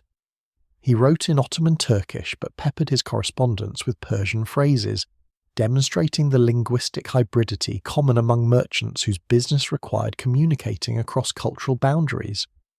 His letters mixed hard-nosed price negotiations with expressions of personal friendship, references to shared meals during past visits, inquiries about suppliers' families, invitations to stay at his house when business brought them to Istanbul. For Ali, commerce was inseparable from personal relationships built over decades of repeated transactions and sustained by trust that mere contracts could never adequately capture. Or Maria Paleologou, a Greek widow who inherited her husband's silk shop in 1690 and managed it successfully for 30 years despite the considerable prejudices against women in commercial roles.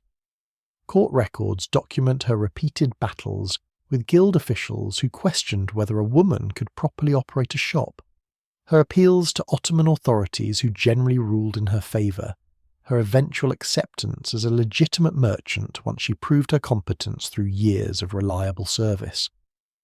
Her success paved the way for other women, mostly widows of merchants who claimed inheritance rights to continue deceased husbands' businesses, creating small but significant spaces where women could participate in commercial life despite cultural norms that generally confined them to domestic spheres. Abraham Carvajal, a Jewish merchant whose Sephardic ancestors had fled Spain in 1492, operated a shop specializing in imports from Europe. His diary, written in Ladino and discovered among family papers in the 1960s, provides intimate glimpses into daily life in the bazaar during the early 1700s. He described the exhausting routine of arriving at dawn to open the shop, the tedious hours waiting for customers, the sudden rushes when several buyers appeared simultaneously, and he had to balance their competing demands without offending anyone. He worried constantly about theft, about fires, about competition from other merchants, about Ottoman tax collectors who he suspected of demanding more than regulations actually required. Yet he also expressed deep satisfaction in his work, pride in the quality goods he offered, pleasure in relationships with regular customers who trusted his judgment about which fabrics would suit their needs. Hagop Ketchian, an Armenian goldsmith, left behind account books that reveal the intricate economics of luxury crafts. Each entry recorded not merely the sale price and customer name, but also detailed notes about materials used, hours of labour invested, design inspiration, and sometimes personal observations about customers' reactions to finished pieces. Reading these entries, one encounters an artist as much as a merchant, someone who cared deeply about creating beauty and took professional pride in craftsmanship that justified prices customers sometimes questioned. His notes document ongoing tensions between artistic vision and commercial necessity, his struggles to create work that satisfied both his aesthetic standards and customers' expectations about what particular items should cost. The apprentices who learned trades in the bazaar left fewer records, their experiences deemed less worthy of preservation, than established merchants' business dealings. Yet occasional glimpses survive in court cases where mistreatment of apprentices brought masters before judges, in guild regulations that specified proper training procedures, in memoirs where successful merchants occasionally recalled their own apprenticeships. These fragments reveal a system that combined elements of education, labour exploitation, and family-like bonds between masters and young men they trained. Apprentices typically began around age 12, working long hours for minimal pay, while learning skills that would eventually allow them to operate their own shops. The relationship between master and apprentice involved mutual obligations, the master responsible for teaching thoroughly and treating fairly, the apprentice expected to work diligently and respect the master's authority. When these relationships functioned well, they created genuine affection and loyalty that persisted long after apprentices became independent merchants. Customers who shopped in the bazaar came from every social class and ethnic community in Istanbul. Ottoman court records preserve disputes where buyers claimed merchants had cheated them, selling damaged goods, or failing to deliver promised items. These cases reveal the tensions inherent in commercial relationships, where buyer and seller had conflicting interests yet needed each other. The resolution of such disputes demonstrates how Ottoman authorities attempted to balance competing claims, generally requiring merchants to maintain high standards while also protecting them from unreasonable customer demands. Guild reputations depended on fairly resolving complaints, giving merchants strong incentives to satisfy customers even when doing so cost money in the short term. Foreign travellers provided another perspective, outsiders who experienced the bazaar without the deep knowledge that local residents took for granted. Their accounts, written for European audiences curious about Ottoman life, emphasized exotic aspects that struck Western visitors as strange or wonderful, or sometimes disturbing. They marvelled at the bazaar's scale, its thousands of shops organised in ways they found simultaneously chaotic and orderly, its merchants who haggled endlessly over prices, rather than posting fixed amounts as European shops increasingly did. These travel accounts, while often reflecting European prejudices about Ottoman society, also captured genuine impressions of a commercial institution that truly had no European equivalent in scale or organisation. Not everyone embraced the Grand Bazaar's dominance of Istanbul's commercial life. Throughout its history, the market faced opposition from various groups who saw their interests threatened by its growth and influence, who challenged its privileges and attempted to limit its power, who sought alternative commercial arrangements that might serve their needs better than the increasingly regulated environment that characterized the bazaar under Ottoman guild system. The most persistent opposition came from independent merchants who operated outside the bazaar and resented the advantages guild membership provided to those within it.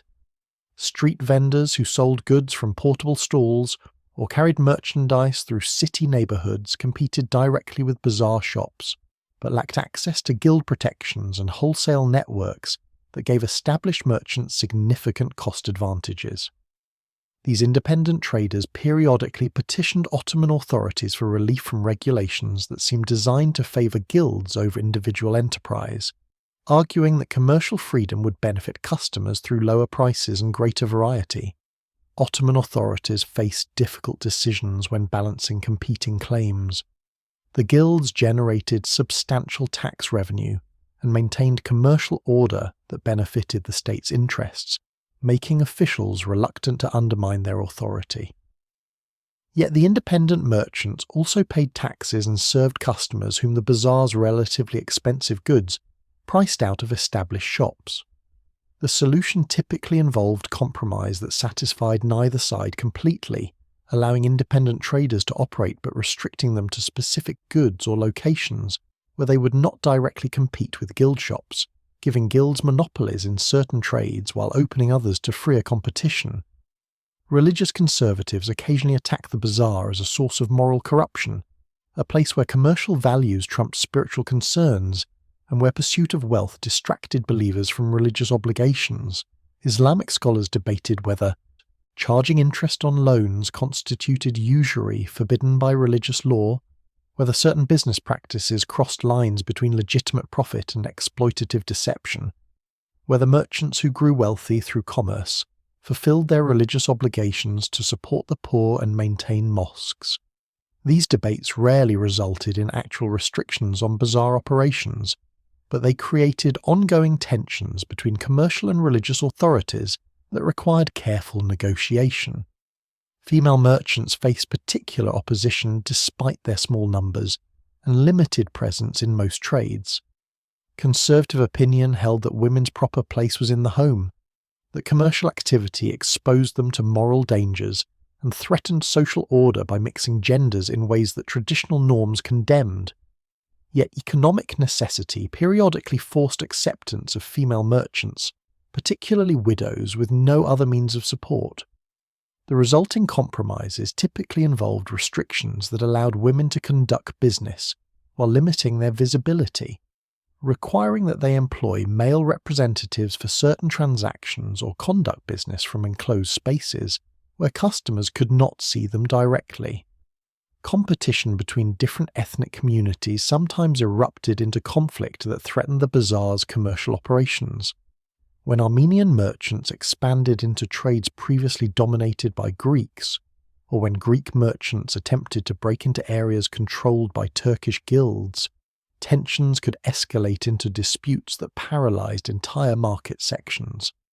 Ottoman authorities worked constantly to mediate these ethnic conflicts, understanding that the bazaar's success depended on maintaining cooperation among diverse communities, whose mutual resentments could easily explode into violence if not carefully managed. Provincial merchants resented Istanbul's commercial dominance and the Grand Bazaar's role in maintaining it. Merchants in Bursa or Izmir or Aleppo complained that Istanbul's advantages, its access to imperial court and its position controlling key trade routes, allowed the Grand Bazaar to extract excessive profits from goods produced in other regions. They periodically attempted to organize alternative marketing arrangements that would bypass Istanbul entirely, selling directly to European buyers or developing direct connections to Asian suppliers without going through Istanbul intermediaries. These efforts rarely succeeded because the bazaar's established networks and accumulated expertise proved difficult to replicate, but they demonstrated ongoing resentment of Istanbul's commercial hegemony. Reform-minded Ottoman officials in the 18th and 19th centuries sometimes viewed the guild system as obstacle to economic modernization. They argued that guilds' monopolistic practices prevented innovation and protected inefficient merchants from competition that might force improvements. European economic ideas about free markets and competitive enterprise increasingly influenced Ottoman thinking, leading to periodic attempts at reform that would reduce guild power and open bazaar trades to freer competition. These reform efforts typically founded on practical difficulties of how to maintain commercial order without guilds' regulatory functions, how to protect consumers from fraud without guilds' quality enforcement, how to collect taxes without guilds' administrative cooperation. The most serious threat to the bazaar's position came not from deliberate opposition, but from gradual economic changes that shifted commerce toward new forms of organization that operated outside traditional guild structures. As European commercial influence in the Ottoman Empire increased during the 19th century, European-style shops and department stores began appearing in Istanbul, offering fixed prices, modern display techniques, and merchandise selected according to European tastes rather than traditional Ottoman preferences. These new commercial establishments attracted customers who found the bazaar's haggling culture exhausting, or who wanted goods that traditional merchants did not stock. The Grand Bazaar adapted to this competition by incorporating some European practices while maintaining its traditional character, but the rise of alternative commercial forms marked the beginning of its long transformation from dominant marketplace to tourist attraction. The 18th century brought to the Grand Bazaar a golden age of craftsmanship and artistic achievement that would later be remembered as the pinnacle of Ottoman decorative arts. This cultural flowering occurred partly because of favourable economic conditions that created demand for luxury goods among wealthy patrons, and partly because of artistic innovations that pushed traditional crafts in new directions, while maintaining connections to techniques developed over previous centuries.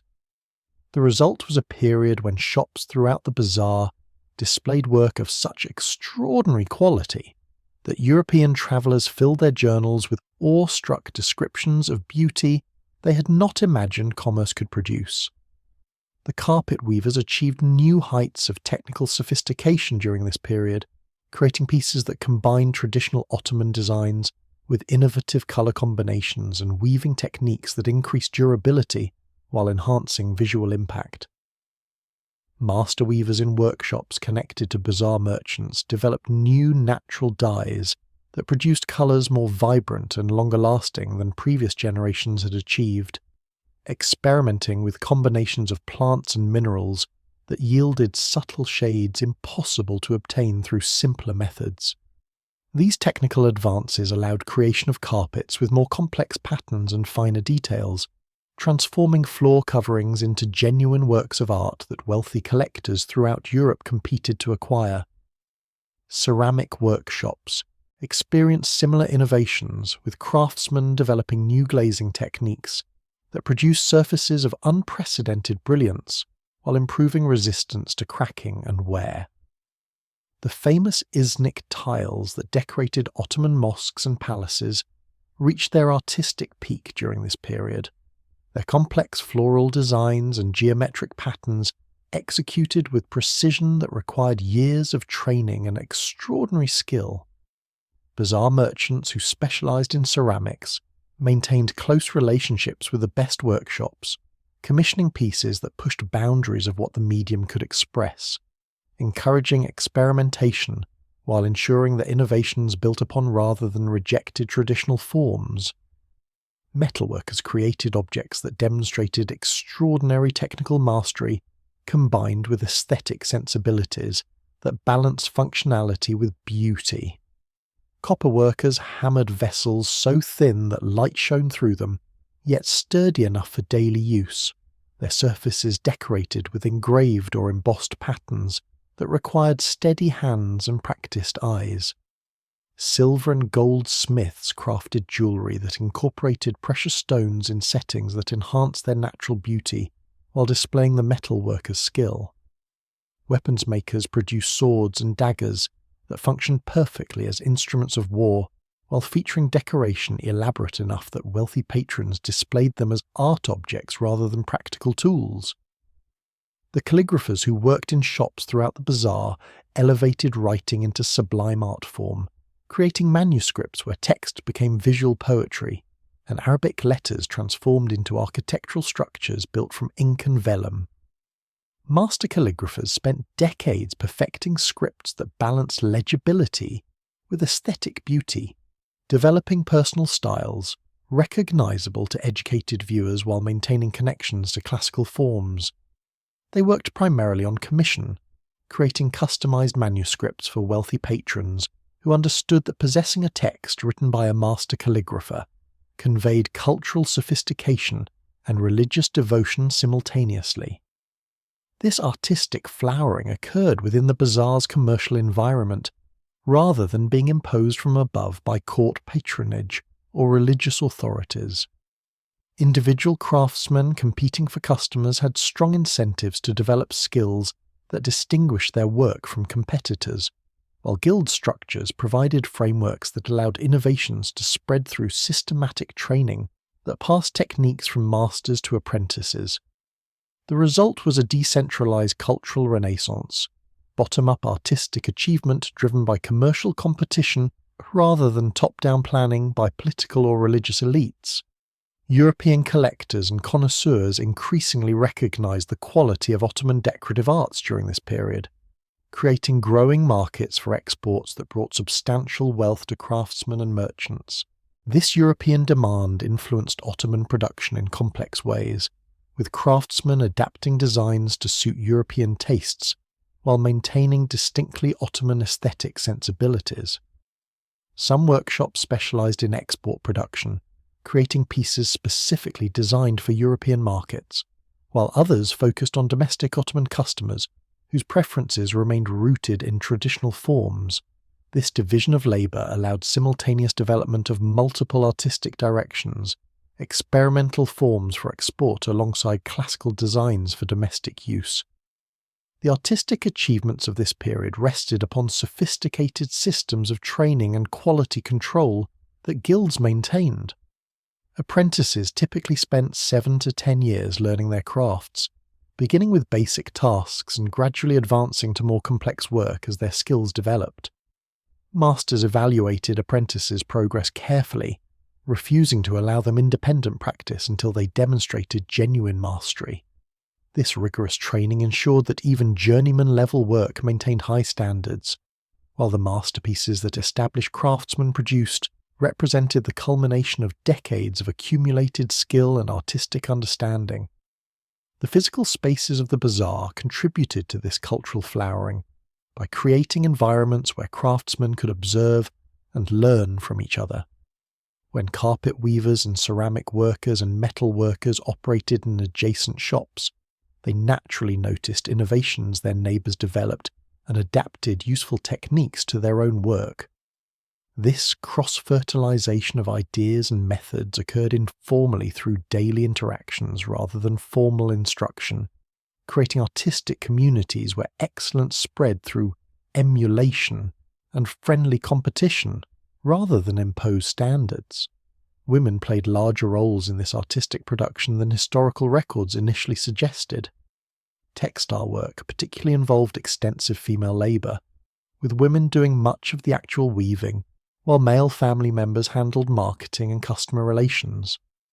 Recent scholarship has recognised that many innovations in textile design and technique originated with female weavers, whose names were rarely recorded, but whose contributions shaped the artistic achievements credited to male merchants and master craftsmen.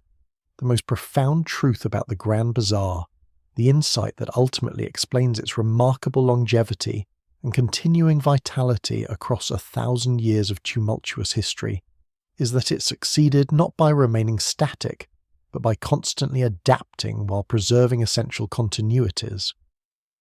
Unlike political institutions that collapsed when circumstances changed or religious establishments that lost relevance when belief shifted, the bazaar evolved continuously in response to changing economic conditions, new technologies, different political authorities, and shifting cultural preferences, maintaining relevance by embracing change rather than resisting it. This adaptive capacity rested upon the bazaar's fundamental nature as a commercial institution rather than a political or religious one. Commercial success required satisfying customers' needs and desires, giving merchants powerful incentives to notice changing preferences and adjust offerings accordingly. Political authorities might attempt to impose ideological consistency. Religious leaders might demand adherence to eternal principles, but merchants understood that survival depended on practical responsiveness to market conditions that cared nothing for ideology or theology. This commercial logic created natural selection that continuously eliminated practices that no longer worked while rewarding innovations that better served current conditions. The guild system, often portrayed as conservative force resisting change, actually facilitated adaptation by providing institutional frameworks that allowed controlled innovation. Guilds did resist random changes that might destabilize markets or undermine quality standards, but they generally welcomed innovations that enhanced products or improved efficiency without threatening guild members' livelihoods.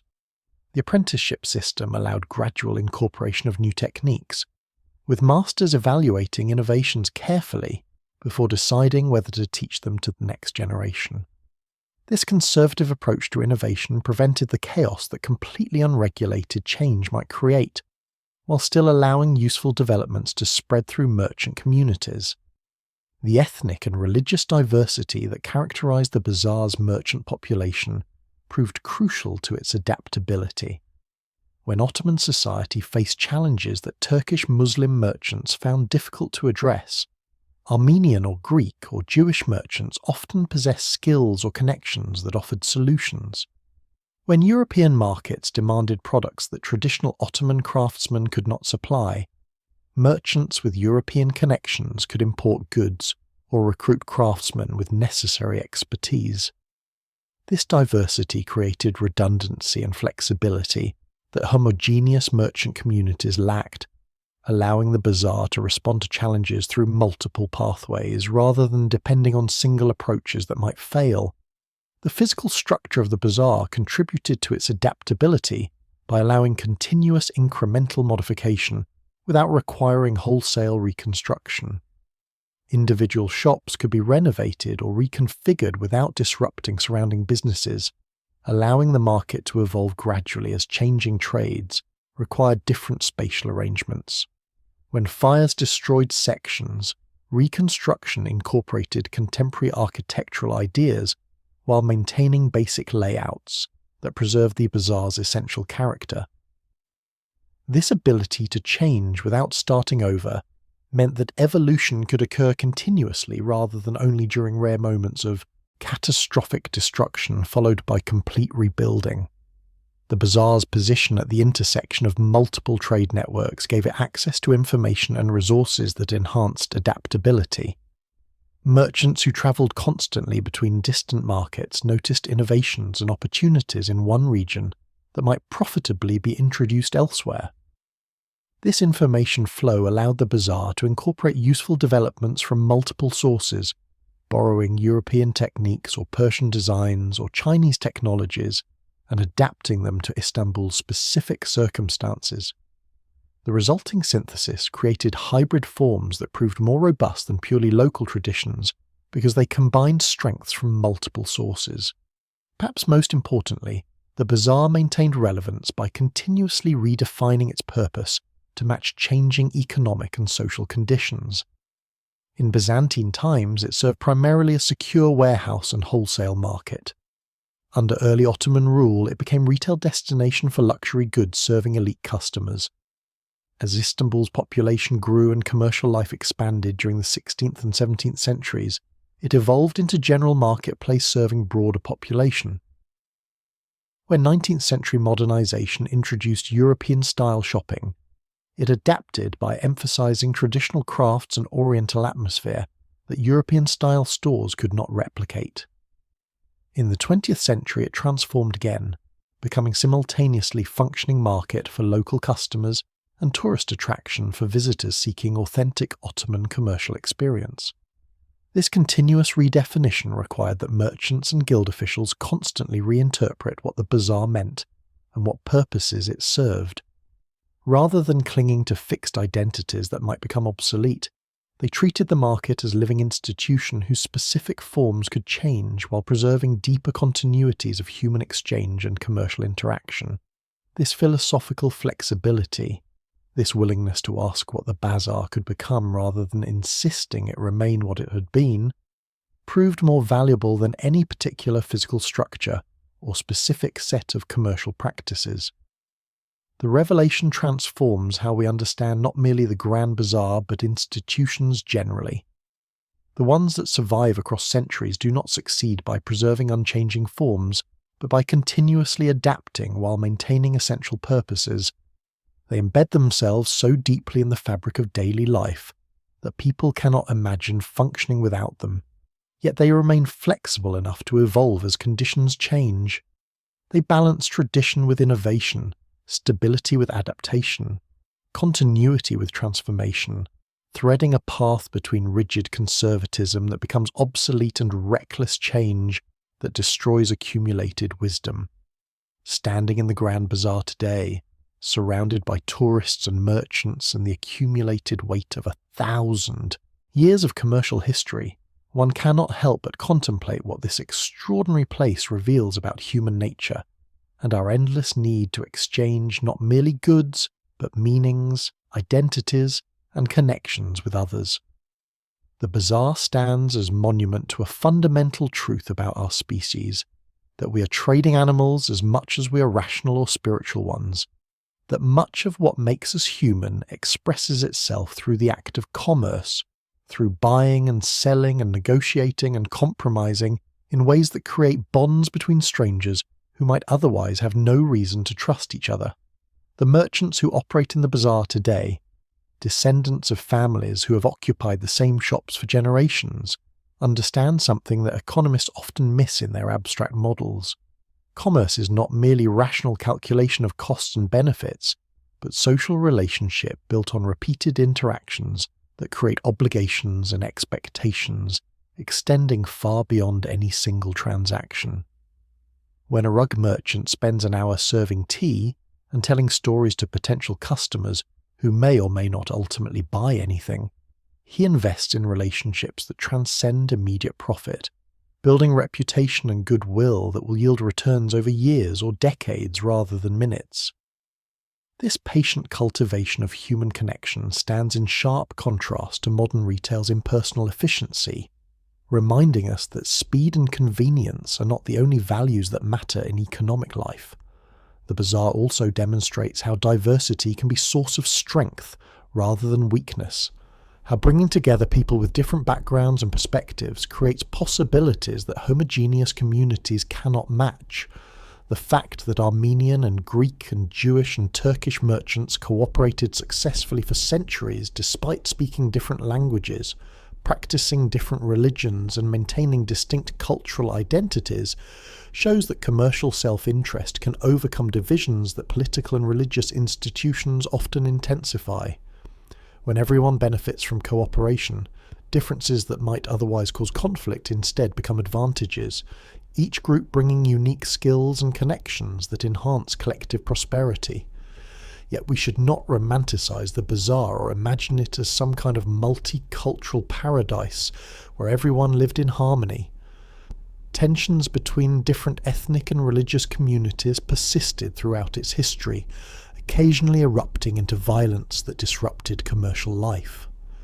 The cooperation that generally prevailed resulted not from absence of prejudice, but from recognition that peaceful coexistence served everyone's interests better than constant conflict. The lesson here is not that commerce eliminates bigotry, but that it creates powerful incentives for managing it, for finding ways to work together despite differences, because the alternative costs too much. The bazaar's longevity invites reflection on what institutions need to survive across centuries of change. Neither perfect planning nor complete freedom produced its success. Instead, it combined elements of order and chaos, regulation and enterprise, tradition and innovation in ways that allowed continuous adaptation while maintaining recognizable continuity.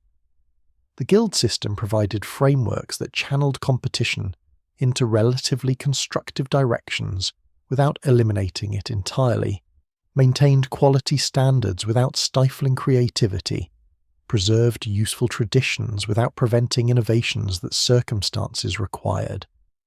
This balance proved remarkably sustainable, more durable than either purely planned or purely market-driven alternatives.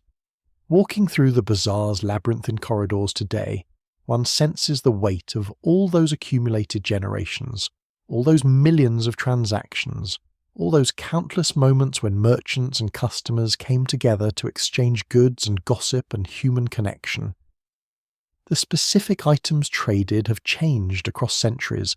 The merchants are different people, the customers come seeking different things than their predecessors sought. Yet the fundamental rhythms of commercial life continue largely unchanged. Merchants still call out to passing customers, buyers still examine goods with skeptical eyes, and negotiate prices with ritualized persistence. Apprentices still learn trades from masters who learned from their own masters. The endless cycle of buying and selling continues as it has for 1,000 years. This continuity reminds us that beneath all the changes that modernity brings, beneath all our technological innovations and political transformations and cultural revolutions, some fundamental aspects of human life remain remarkably constant. We still need food and clothing and shelter. We still value beautiful objects and take pleasure in skilled craftsmanship. We still enjoy the social interactions that commerce provides, the conversations with shopkeepers, the satisfaction of finding exactly what we sought. the thrill of discovering something unexpected that we didn't know we wanted until we saw it. The bazaar endures because it continues serving these timeless needs, adapting its specific forms to changing circumstances while maintaining its essential purpose of facilitating human exchange. Perhaps the deepest lesson the bazaar teaches is about time itself, about how human institutions can outlast empires and survive catastrophes that seem like world-ending disasters to those who live through them. The Byzantine Empire fell, the Ottoman Empire collapsed, Istanbul transformed from imperial capital to commercial metropolis. Yet the bazaar persisted through all these changes because it served needs that transcended any particular political arrangement. This suggests that the institutions most likely to endure are not those that serve rulers' ambitions or express ideological certainties, but those that meet practical human needs in ways that remain relevant regardless of who holds power or what beliefs dominate public discourse. The Grand Bazaar that visitors encounter today is simultaneously ancient and modern, authentic and constructed, a functioning marketplace and a carefully maintained historical monument. It has survived into the 21st century by embracing its own transformation into tourist attraction while maintaining enough genuine commercial activity to avoid becoming merely museum or theme park. The result is a peculiar hybrid where tourists photograph merchants who actually work there, where real transactions occur alongside performances of authenticity, staged for visitors seeking exotic experiences. Morning in the bazaar still begins much as it has for centuries, with shopkeepers arriving before dawn to prepare for the day, raising metal shutters that protected their goods overnight, arranging displays that will catch passing customers' eyes, brewing the endless glasses of tea that fuel conversations throughout the day. But now the customers who arrive include far more tourists than local shoppers, visitors from Korea and Brazil and Sweden and Australia, who come seeking carpets and ceramics and jewellery, and perhaps most of all, the experience of walking through this legendary marketplace that features prominently in guidebooks and travel documentaries. The merchants have adapted to this changed clientele with remarkable flexibility, learning phrases in dozens of languages, adjusting sales techniques to accommodate different cultural expectations about negotiation, stocking items that tourists want even when those products bear little relation to traditional Ottoman crafts.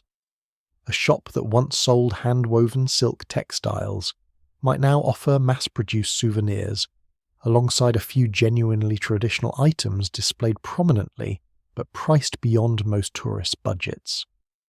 This commercialization troubles purists who wish the bazaar remained exactly as it was centuries ago, but the merchants understand that adaptation is survival, that institutions which refuse to change become irrelevant and disappear. Yet beneath the surface accommodations to tourism, deeper continuities persist. The young man serving tea and learning to evaluate carpets from his father still participates in the same apprenticeship traditions that have transmitted craft knowledge for generations. The older merchants gossiping in Turkish about family matters and local politics maintain social networks that connect them to the city's broader life beyond tourist interactions. The morning prayers that echo from nearby mosques still structure daily rhythms as they have since Ottoman times, reminding everyone that despite all changes, some fundamental patterns endure. The physical structure shows its age and the accumulated weight of history, walls that have been repaired so many times that little original masonry remains visible, roofs that incorporate materials from multiple centuries, floors worn smooth by millions of footsteps.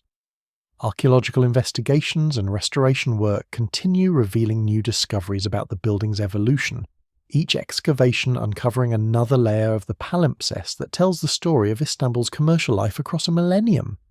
Preservationists work constantly to maintain structural integrity while respecting historical authenticity, navigating difficult choices between preservation and adaptation, between keeping things exactly as they were and allowing necessary modifications that permit continued use.